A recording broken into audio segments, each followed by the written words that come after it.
चलिए भाई स्टार्ट करते हैं आज एक्सरसाइज 4.1। इसमें क्या है कि ये जो चैप्टर है दो चर वाले रैखिक समीकरण linear equation in two variable, इसमें हमेशा जो भी इक्वेशन होगी ना उसमें दो ही चर होंगे। चर का मतलब होता है अल्फ़ाबेट से, कि अल्फ़ाबेटों की जो संख्या होगी वो हमेशा दो होगी। जैसे एक्स वाई हो सकता है, ए बी हो सकता है अल्फ़ाबेट, पी क्यू हो सकता है, हमेशा दो अल्फ़ाबेट होंगे उसमें। तो जो दो चर वाले रैखिक समीकरण है ना, इसकी जो पहली प्रॉब्लम है क्वेश्चन नंबर एक्सरसाइज 4.1 का क्वेश्चन नंबर 1 क्या कहता है, पढ़ देता हूं मैं क्वेश्चन। एक नोटबुक की कीमत एक कलम की कीमत से दोगुनी है। इस कथन को निरूपित करने के लिए दो चर वाले एक रैखिक समीकरण लिखिए। एक नोटबुक की कीमत एक कलम की कीमत से दुगनी है। माना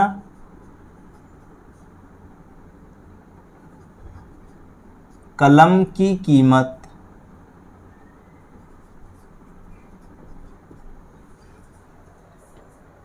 इसने दे रखा है, कलम की कीमत y रुपए,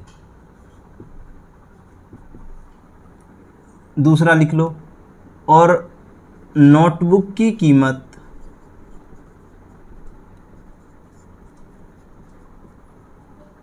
x रुपए।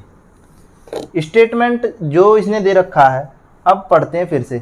एक नोटबुक की कीमत एक कलम की कीमत से दोगुनी है, लिख लो ATQ अकॉर्डिंग टू क्वेश्चन। एक नोटबुक की कीमत कलम की कीमत का दुगना है, तो ये नोटबुक की कीमत जो है वो 2y के बराबर है। ठीक, अगर हम यहाँ से इसको समीकरण के रूप में व्यक्त करते हैं तो क्या आएगा हमारा समीकरण, x माइनस के 2y। अब इसमें देखोगे आप, एक तो चर हो गया हमारा क्या x और एक चर हो गया हमारा y।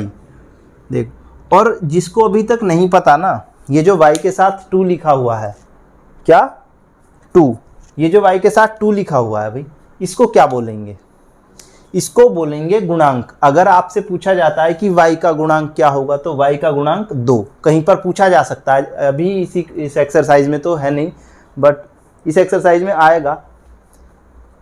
ठीक, नेक्स्ट क्वेश्चन वही है कि गुणांकों के क्या करनी है, तुलना करनी है गुणांकों से ए बी सी की। चलिए नोट डाउन कीजिए इसको। अब मैं चलता हूं दूसरे क्वेश्चन की तरफ।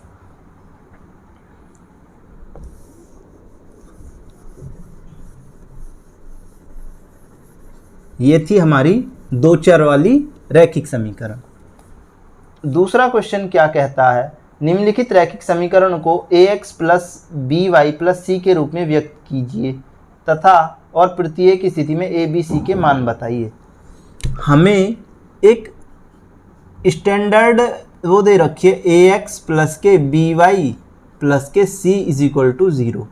ये रैखिक समीकरण है इन टू वेरिएबल। यहाँ पर वेरिएबल x और y है, और a b और c, ये a b तो है x का, सॉरी a है x का गुणांक, b है y का गुणांक, और c को बोलते हैं अचर पद या कांस्टेंट। अब मैं बात करता हूं पहले क्वेश्चन की तरफ, क्वेश्चन नंबर दूसरे का फर्स्ट पार्ट। क्या कह रहा है, 2x प्लस के 3y बराबर 9.35 बार।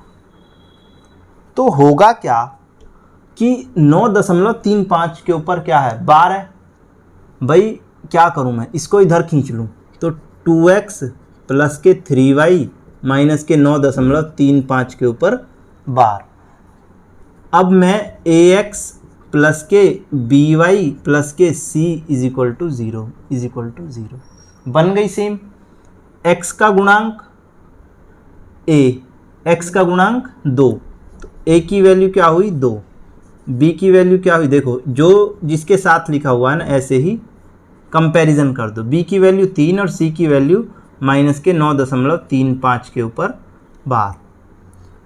हमें कुछ नहीं करना, क्या कुछ नहीं करना, बस ax plus by plus c से क्या कर देनी है, कंपैरिजन कर देना है जो हमारी इक्वेशन है।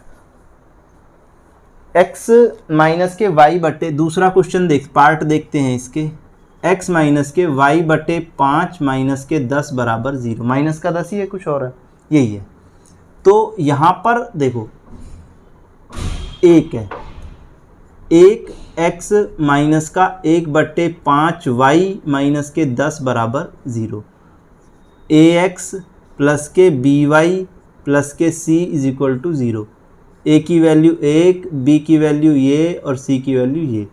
तो a की वैल्यू आई 1, b की वैल्यू आई 1 बटे 5 माइनस का और c की वैल्यू आई माइनस का 10। ठीक भाई, तो यहाँ तक इसको आप नोट डाउन कीजिए।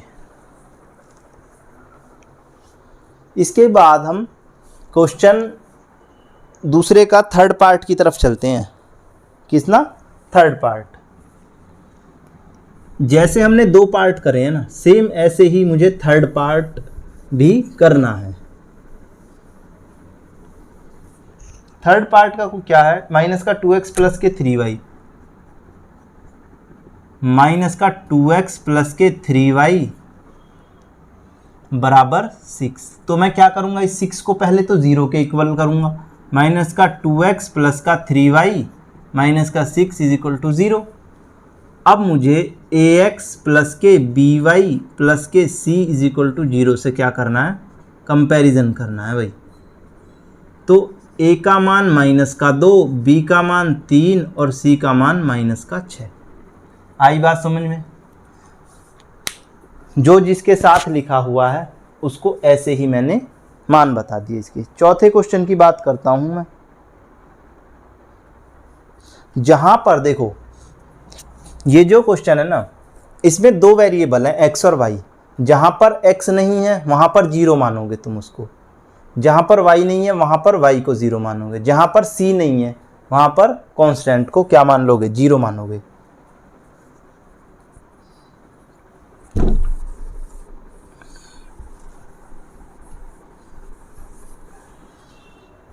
चौथा question x is equal to 3y, fourth part इसका x is equal to 3y। तो मैं क्या करूंगा भाई, इस 3y को पहले इधर भेजूंगा, x माइनस के 3y प्लस के 0 बराबर 0। तो ax प्लस के by प्लस के c इज इक्वल टू 0, यहाँ 1 हो जाएगा। तो ये 1 का हो गया इधर, b का हो गया इधर और c का हो गया इधर। तो एक b बराबर माइनस का 3 और c बराबर 0। चलिए, इसके बाद पांचवा क्वेश्चन है हमारा 2x is equal to minus के 5y।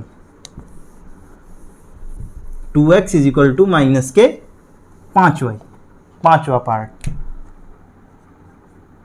2x is equal to minus के 5y। तो 2x प्लस के 5y बराबर क्या होगा? 0 होगा। तो क्या करूं भाई मैं, एक काम करो, अभी मत 0 रखो, प्लस के 0 बराबर 0, क्योंकि c की फॉर्म में लाना है हमें। ax प्लस के by प्लस के c बराबर 0। तो a का मान 2, b का मान ये और c का मान 0। तो a का मान 2, b का मान 5 और c का मान 0। चलिए, यहाँ तक आप 5 क्वेश्चन तक नोट डाउन कीजिए।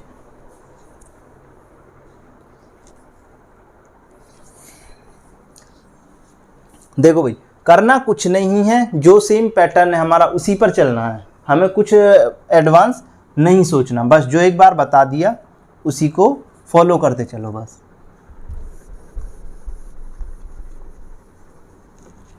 छठा क्वेश्चन क्या है? 2x प्लस के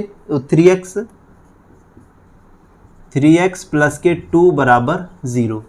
यहाँ पर y नहीं है तो मैं इसको ऐसे लिख सकता हूँ 3x प्लस के 0y प्लस के 2 बराबर 0। तो ax प्लस के by प्लस के c इज इक्वल टू 0। यहाँ a हो गया, यहाँ b हो गया और यहाँ c। a बराबर 3, b बराबर 0 और c बराबर 2। चलिए,